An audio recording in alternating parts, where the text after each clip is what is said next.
Bakery கடைகளில் சுவைக்காகவும் வாசனைக்காகவும் அழகுக்காகவும் நிறைய வேதிப்பொருட்கள் கலக்கப்பட்ட உணவுகள் விற்பனை செய்யப்படுகிறது.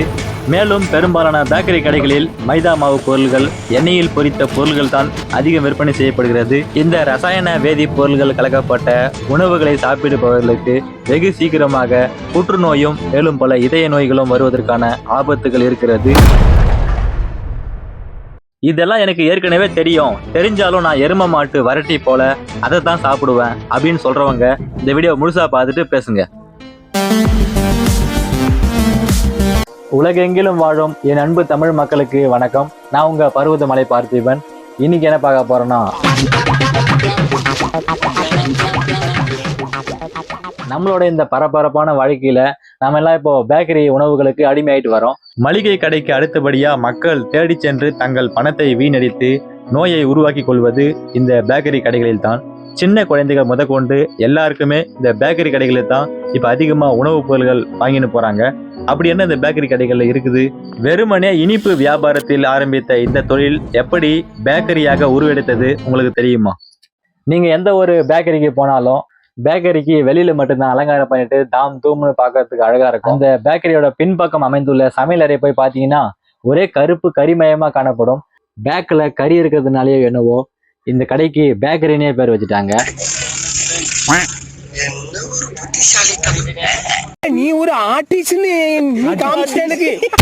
சமீபத்துல வெளிவந்த குடும்பஸ்தன் திரைப்படத்தை நீங்க எல்லாரும் பார்த்திருப்பீங்க. அந்த படத்துல ஹீரோ மணிகண்டன் ஒரு பேக்கரி நடத்துறது எவ்வளவு கஷ்டப்பட்டிருப்பாரு.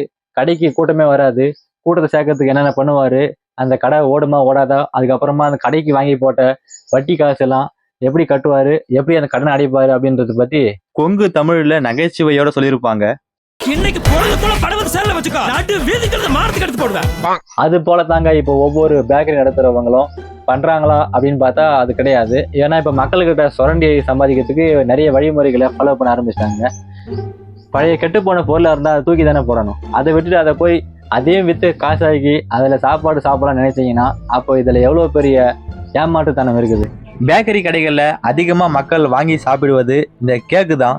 இந்த கேக்கு வியாபாரம் தான் பிறந்த நாளோ இறந்த நாளோ எந்த நாளா இருந்தாலும் இந்த கேக்கு வியாபாரம் தாங்க பேக்கரி கடைகள்ல ஓடிட்டு இருக்கு. இந்த கேக்குல என்னென்ன கலக்குறாங்கன்னு உங்களுக்கு தெரியுமா? கேக்குல வாசனைக்காகவும் நிறத்துக்காகவும் பொசுன்னு வரத்துக்காகவும் நிறைய வேதிப்பொருள்கள் கலக்கப்படுகிறது. இந்த வேதிப்பொருள்கள் உடலுக்கு மிகவும் ஆபத்தான வேதிப்பொருள்கள். இது உடலுக்கு அதிக கலோரிகளை கொண்டு போய் சேர்க்கும். உடல்ல கலோரிகள் அதிகமானா என்ன ஆகும்? உடல்ல எடை அதிகமா கூட ஆரம்பிக்கும். உடல் எடை அதிகரிப்பது நல்லது தானங்க. அப்போனா உடல் எடை அதிகரிக்கணும்னு நினைக்கிறவங்க கேக்கு சாப்பிடலாமே அப்படின்னு நினைச்சீங்கன்னா அதான் தப்பு. ஏன்னா இயற்கையா உடல் எடை அதிகரிப்பதற்கும் செயற்கையா உடல் எடை அதிகரிப்பதற்கும் வித்தியாசம் இருக்குதா இல்லையா? அது போலதான் இங்க செயற்கையா உடல் எடை அதிகரிப்பதை ஊளை சதைன்னு சொல்லுவாங்க. இந்த ஊளை சதை நம்ம உடம்புல உருவாக ஆரம்பிச்சிருச்சுனாலே நமக்கு நீரிழிவு நோய், சர்க்கரை நோய், புற்றுநோயின்னு ஒவ்வொரு நோயா வரிசையா வர ஆரம்பிச்சிடும். நம்ம ஒரு நாள் முழுக்க சாப்பிடும் உணவில் கிடைக்கும் கலோரியின் மதிப்பை விட ஒரு துண்டு கேக்கில் சாப்பிடும் போது கிடைக்கும் கலோரி மதிப்பு மிக மிக அதிகம். அதனால மக்களே கேக்குல எவ்வளவு ஆபத்து இருக்குன்னு பாத்துக்கோங்க. இனிமே கேக்கு உணவுகளை சாப்பிடாதீங்க. முடிஞ்ச வரை இயற்கையான உணவுகளை சாப்பிடறதுக்கு முயற்சி பண்ணுங்க.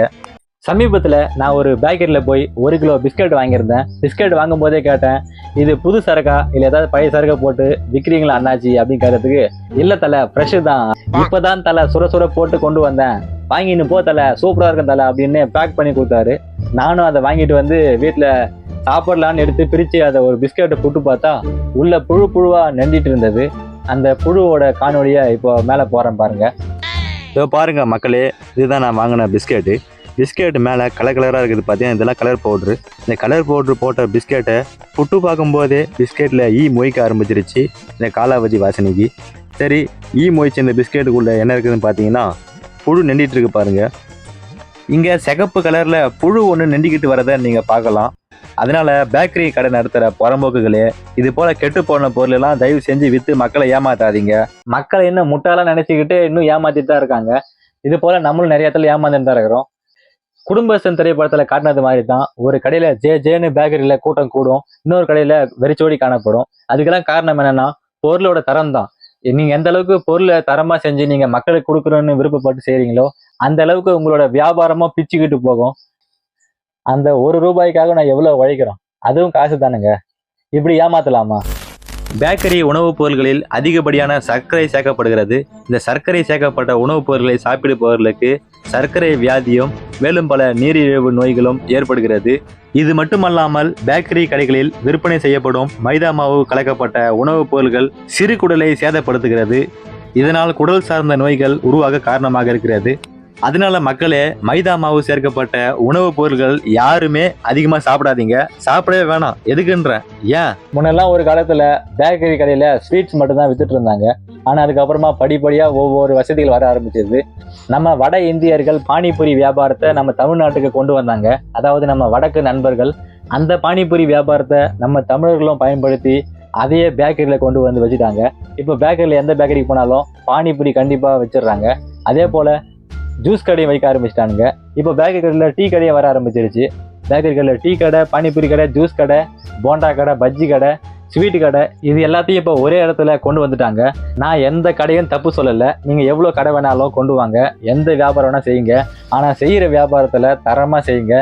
சிறப்பாக எந்த ஒரு பொருளாக இருந்தாலும் தரமாக செஞ்சீங்கன்னா உங்கள் கடை வியாபாரம் பிச்சுக்கிட்டு போகும். நம்ம மக்களுக்கும் சுத்தமாக அறிவுன்றது கிடையாதுங்க. நம்ம மக்களும் இப்பெல்லாம் பசிக்கு சாப்பிட்றது இல்லை, ருசிக்கு சாப்பிட ஆரம்பிச்சிட்டாங்க. ருசி பார்த்து எந்த பொருளாக இருந்தாலும் அதில் என்ன கலந்துருந்தாலும் அதை வாங்கி சாப்பிட்றதுக்கு நம்ம மக்கள் ரெடியாக இருக்காங்க. எந்தெந்த வழியிலெல்லாம் மக்கள்கிட்ட இருந்து பணத்தை வசூல் பண்ண முடியுமோ அந்தந்த வழிமுறைகள் எல்லாம் பேக்கரி கடைக்காரங்க கரெக்டாக துல்லியமாக வச்சுருக்காங்க. இதே போல தாங்க ஒரு பேக்கரியில் போய் ஜூஸ் வாங்கி குடிக்கலாம்னு ஜூஸை மூடி வச்சுருப்பாங்க இல்லையா, அந்த மூடியை திறந்து பார்த்தா உள்ள ஈ, கொசு போன்ற பூச்சிகள் எல்லாம் செத்து மிதந்துன்னு இருக்குது. அதை பார்க்கவே வாந்தி வர மாதிரி ஆயிடுச்சு. இப்படி கெட்டு போன தரமில்லாத பொருள் எல்லாம் எதுக்குங்க வியாபாரம் பண்ணணும்? அவங்க இதெல்லாம் ஒரு கடமைக்கு மக்கள்கிட்ட ஒரு காசை வசூல் பண்ணியே ஆகணும் அப்படின்ற ஒரு முயற்சியில பண்றாங்களா என்னன்னு தெரியல. காசை மட்டுமே வாழ்க்கை நம்பின்னு இருக்கீங்களா? எப்படியாச்சும் காசு வாங்கிடணும். ஏதாவது ஒரு பொருளை காமிச்சு ஏதாவது ஒரு பொருளை கொடுத்து காசு வாங்கிடணும். அந்த பொருள் தரமா இருந்தா என்ன, அதை சாப்பிட்டு வாந்தி பேதி ஆனா என்ன, செத்தா என்ன, நமக்கு காசு வந்தா போதும் அப்படின்ற நோக்கத்துல தான் இப்ப நிறைய கடைகள்ல வியாபாரம் நடந்துட்டு இருக்குது. இந்த கொள்ளை வியாபாரம் நமக்கு தேவையா? இப்படி மக்களை ஏமாத்தி சுரண்டி சாப்பிட்றதுக்கு போய் பிச்சை எடுத்து சாப்பிடலாமேங்க. எதுக்கு இப்படிலாம் ஏமாத்தணும்? சும்மா வாங்குறாங்க எல்லாரும். காசை கொடுத்து தானே வாங்குறோம். ஒரு ஒரு ரூபாயும் காசு தானே. ஏன் இப்படி மூச்சு பிடிக்க பேசிட்டு இருக்க? மக்களுக்கு எதுக்கு நீங்க விழிப்புணர்வு கொண்டு வரணும்? மக்களுக்கு இணைய தெரிய போகுது. மக்கள்னா முட்டாளா? நானும் மக்கள் தானே. மக்கள்ல நானும் ஒருத்தன் தானுங்க. அதனால மக்களின் குரலாக நானும் பேசுவேன். ஏன்னா நானும் ஒரு மக்கள். நானும் இதுல பாதிக்கப்படுகிறேன். நானும் இதுல பாதிக்கப்படுவேன். தயவு செஞ்சு கடையில வியாபாரம் பண்றவங்க கெட்டு போன பொருள் எல்லாம் வச்சு அதை வியாபாரம் பண்ணி அதையும் காசாக்கி சாப்பிடலாம் அப்படின்னு பார்க்காதீங்க. ஒரு பொருள் கெட்டு போயிடுச்சுன்னா அந்த பொருளை தூக்கி போட்டுருங்க. அந்த கெட்டு போன பொருள் எல்லாம் வித்து அதை வியாபாரம் பண்ணி அதில் 4 பேர் சாப்பிட்டு வாந்தி பேதி ஆகி சுத்திங்க இருந்தா அந்த பாவம் யாருக்கு சேரும்? உங்களுக்கு தான் சேரும். அதனால தயவு செஞ்சு கெட்டு போன பொருளை வச்சு வியாபாரம் பண்ணாதீங்க. இப்போ நீங்க கேள்வி கேட்பீங்க, அப்போ அந்த பொருள் செய்யறதுக்கு நம்ம எவ்வளவு காசு போட்டிருப்போம், அந்த காசெல்லாம் வீணா தானே போகும் அப்படின்னு கேட்பீங்க. வீணா தான் போகும். வேற என்ன பண்ணுது? உங்களுக்கு திறமை இல்லை. அந்த பொருளை விற்கிறதுக்கு திறமை இல்லை. ஒரு பொருளை கூவி விற்கணும். மக்கள்கிட்ட அந்த பொருளை கொண்டு போய் சேர்க்கணும். அதுக்கு உங்களோட வியாபார திறமை இருக்கணும். வியாபார திறமை இல்லைன்னா இது போலதான் பொருள் கெட்டு போகும். ஒரு பொருளை மக்கள்கிட்ட கொண்டு போய் சேர்க்கணும்னா உங்களுக்கு 2 விஷயம் தேவை. ஒன்று வியாபார திறமை, இன்னொன்று பொருளோட தரம். இந்த 2 இருந்தாலே போதும். கண்டிப்பா நீங்க எந்த ஒரு வியாபாரத்துல இறங்கினாலும் அந்த வியாபாரம் உங்களை தூக்கி விட்டுரும். ஒரு பொருளை கெட்டு போற அளவுக்கு நீங்க ஏன் விட்டு வைக்கிறீங்க? அந்த அளவுக்கு நீங்க முட்டாளா இருக்கீங்க. பாத்தீங்களா? உங்களுக்கு வியாபார திறமை இல்லை. ஒரு பொருளை விற்க தெரியல. மைதா மாவுல தான் முக்கால்வாசி பேக்கரி பொருள்கள் இப்போ தயார் செய்து விற்பனை பண்ணிட்டு வராங்க. அந்த பொருளே உங்களால தரமா கொடுக்க முடியல. பாத்தீங்களா? அதனால மக்களே, பேக்கரி கடையில அதிகமா பொருள் வாங்கி சாப்பிடாதீங்க. ஏன்னா எல்லா பொருளும் மைதா மாவுல செய்த பொருள்கள் தான். மைதா மாவு உடம்புக்கு தீங்கு விளைவிக்கக்கூடிய ஒரு பொருள் தான். மைதா மாவு கோதுமை மாவோட ஒரு சக்கை தான். அந்த சக்கையில இருந்து தான் மைதா மாவு உற்பத்தி பண்ணி அதுல இருந்து நிறைய பொருள்கள். பேக்கரி கடையில போய் அதிகமா நம்பி எந்த பொருளையும் வாங்கி சாப்பிடாதீங்க. நிறைய பேர் போலியான, கலப்படமான, கெட்டு போன பொருள்கள்லாம் வியாபாரம் பண்ணிட்டு இருக்காங்க. மக்களே, உங்களுக்கு நேரம் இருந்தா இந்த வீடியோ எல்லாம் பாருங்க. ஏதாவது வேலை இருந்துச்சுன்னா வீடியோ பார்க்க வேண்டாம்.